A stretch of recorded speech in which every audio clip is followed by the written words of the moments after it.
જુઓ ભાઈ, આ વિડીયોની અંદર બહુ બધા સ્પોઇલર છે એનિમલ મૂવીના, એટલે અગર તમે પિક્ચર ના જોઈ હોય તો ના જતા. પિક્ચરની જેમ જ રિવ્યુની અંદર પણ બિનજરૂરી શોક વેલ્યુ માટે વાયલન્સ અને ગાળો છે, એટલે તમારી આજુબાજુ કોઈ બાળક હોય તો તમે જોઈ લેજો. અને હા, આ રિવ્યુ પિક્ચરની જેમ લાંબો પણ બહુ છે. ચાલો ભાઈ, લેટ્સ ગો. કઈ ગયો આ મનન્યો? ચાલો એક ગેમ રમીએ. હું પપ્પા અને તમે દીકરા. યાદ છે 5th સ્ટાન્ડર્ડમાં જ્યારે મારે હિતેન કુમારની પિક્ચર જોવા જવી હતી? દેશશ્રી જોયા દાદા પરદેશ જોયા. You know what a big fan I am of Hiten Kumar. ભીખો રમો, ચકલી પોટલી બધા જ મૂવી જોવા ગયા હતા, પણ હું નતો ગયો કારણ કે એ દિવસે તમારી બર્થડે હતી. આપણે એ જ દિવસ રિપ્લે કરીએ. તમારે કંઈ નથી કરવાનું, તમારે બસ પપ્પા પપ્પા કરીને મને બોલાવવાનો છે અને હું તમારી એક્ટિંગ કરીશ. ઓકે, શિદ્દતથી કરજો પપ્પા, એક જ ચાન્સ છે મારો. આ જમાનામાં મોબાઈલ ગયા હતો, પણ નાના વિડીયો માટે ચાલે. બોલો પપ્પા, તમારી ક્યુ છે?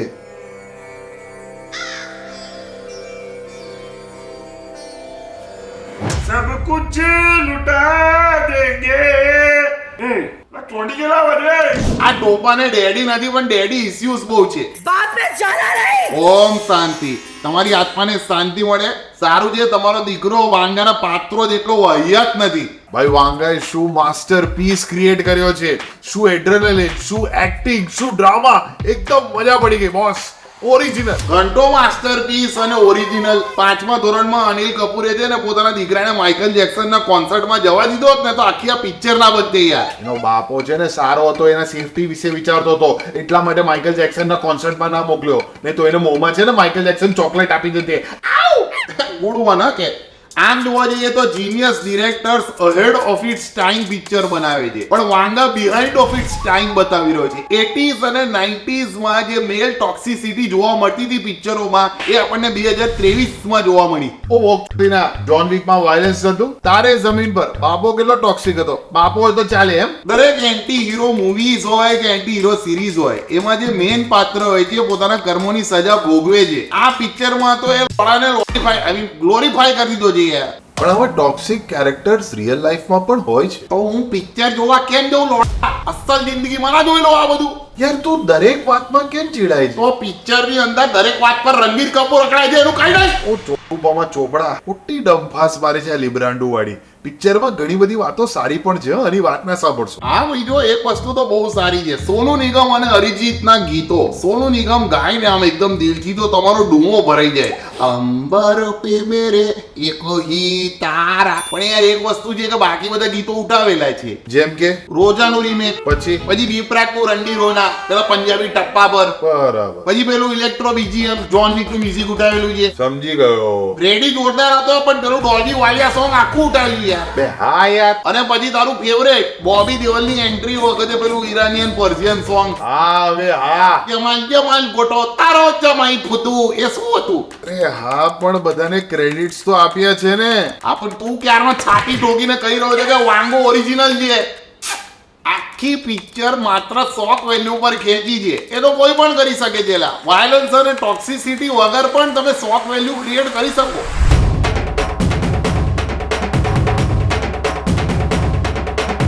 Shock value.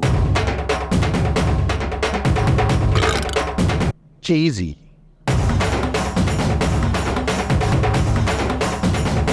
Shock value.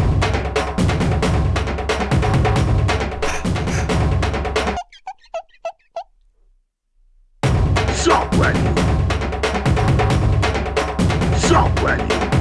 જો ભાઈ તમને જે પણ લાગતું હોય પિક્ચર સારી કે ખરાબ, પણ પિક્ચર માત્ર ને માત્ર શોક વેલ્યુના કારણે તમને પકડીને રાખે છે કે આ ચક્રમ કેરેક્ટર હવે બીજું આગળ શું કરશે. યાર આ વોક લુખાઓના કારણે છે ને પ્રોબ્લેમ થાય છે. વાંગાને ખોટી ગાળો આવે છે કે વાયલન્સ છે, ટોક્સિસિટી છે, ઢીકણું છે, ફલાણ મિસોજીની ફિસોજીની નવા શબ્દો લઈને દર વખતે આવે છે. અને યાર તમે લોકો સમજો યાર, આ બધું રિફ્લેક્શન ઓફ સોસાયટી છે.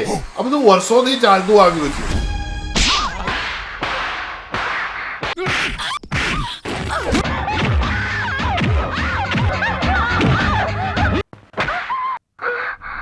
જોયું, આ બધું બહુ ટાઈમ થી ચાલતું આવ્યું છે. આ તો પછી ચાલવા દો બધું એમ જ ચાલવા દો. આ ચાલ્યા કરે એટીટ્યુડ ના કારણે જ આપણે ત્યાં જ છીએ. ચાલવા દો, ગધેડાનો લઈ લો, ચાલવા દો. દોસ્ત ઓડિયન્સ સમજ્યું છે શું ખરાબ શું સારું. એ ખબર જ છે રાઈટ. આ બધું આપણે એન્ટરટેનમેન્ટ માટે જોઈએ છે. જો ભાઈ આપણે તો ભણેલા ગણેલા લોકો હોઈશું કે નહીં હોઈશું, આપણો દ્રષ્ટિકોણ અલગ છે, પણ તમે જે દ્રષ્ટિકોણથી આ પિક્ચર જુઓ છે, શું બાકીની ઓડિયન્સ પણ એ જ દ્રષ્ટિકોણથી પિક્ચર જુએ છે એની ગેરંટી તમે આપી શકો? સાવ જેવી હરકતો પર લોકો પિક્ચરની અંદર હસી રહેતા. ટોપા તું ડાયવર્ટ ના થા દોસ્ત. લોડા પિક્ચર આટલી ડાયવર્ટ થઈ ત્યારે ખબર ના પડી? મૂવી ને મૂવી તરીકે જોવાનું યાર, આટલું સિરિયસલી ના લેવાનું હોય. એન્ટરટેનમેન્ટ છે, એન્ટરટેન થાઓ, ભૂલી જાઓ, ધેટ્સ ઇટ. અચ્છા, એટલે 11મા 12મા ધોરણનો સ્કૂલનો છોકરો કોલેજમાં જઈને ગન ફાયર કરે, લોકોને થ્રેટન કરે, હિટ એન્ડ રન કરે અને કોઈ કોન્સિક્વન્સીસ ફેસ જ ના કરે એમ? અરે એના બાપ અમીર હતા એટલા જ માટે તો એને અમેરિકાની સ્કૂલમાં મોકલી દીધો. ત્યાં તો ગન જ ચાલે. Get it? This was a good one.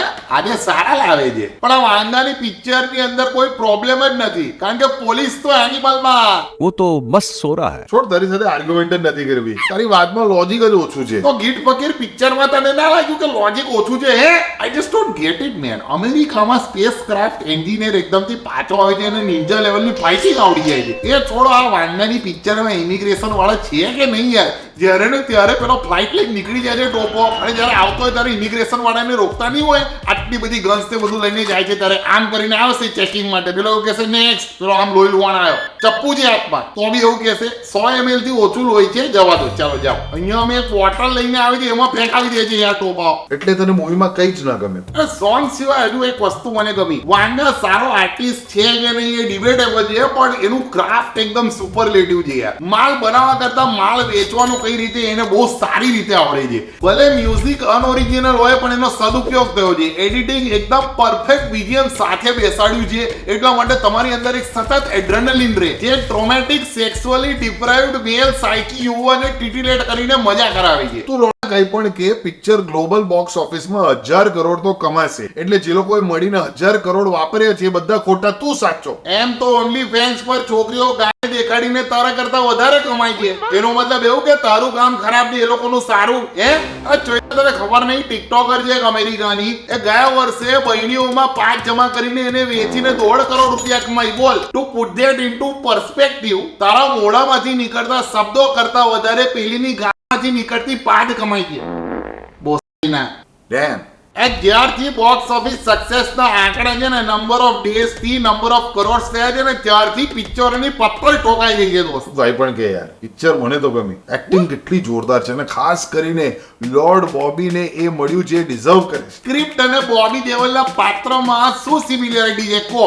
શું બંનેઓ શું કહેવા માંગે છે સમજાતું જ નથી ગયા. બોબી દેઓલ વિશે કઈ કહેવાનું નહીં. હા, બે મૂવીના ટેબલ રીડમાં કોઈએ કાંઈ જ નહીં પૂછ્યું હોય.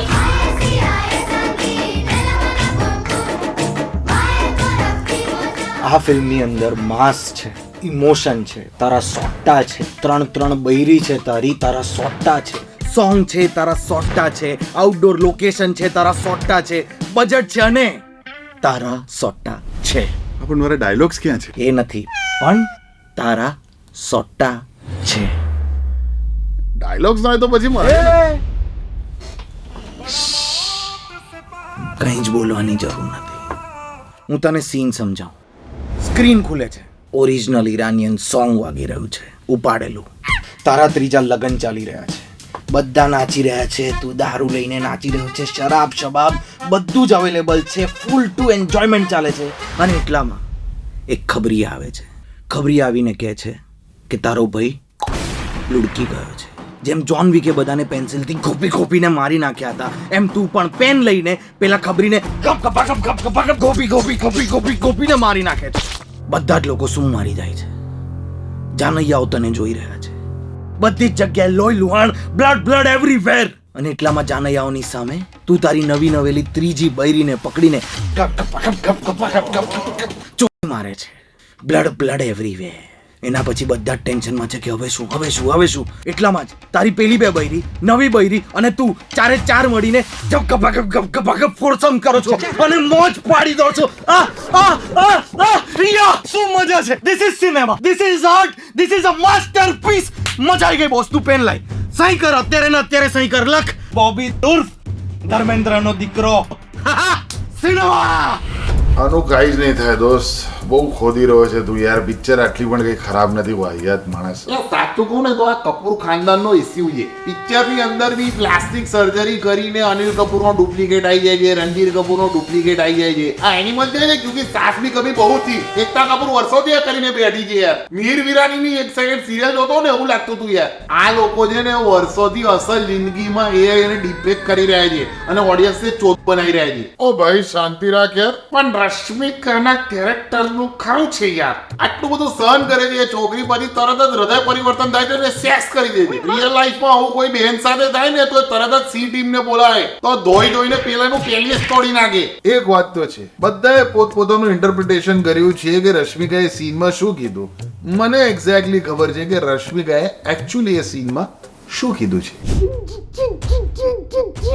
શું બોલે છે? પડીકી થૂકીને બોલ. યાર એક કામ કર, આ બ્રશ કર તો.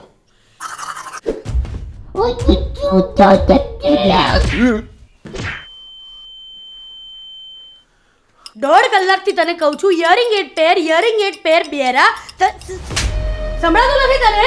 અત્યારે નાગો થઈને સોસાયટીમાં ફરે છે. રસોડામાં એક ભીંડું તો કપાતું નથી અને ઓલા 300 લોકોને જઈને મારી આવ્યો તું. આખો દાડો પપ્પા તે મમ્મીનું દૂધ પીતું છે કે પપ્પાનું? આખો દિવસ હું તો આલ્ફા છું. હે ઘરમાં એક દૂધની થેલી નથી લાવાતી અને ઓલી તારી દાવને તે રોલ્સ રોયસ અપાઈ દી.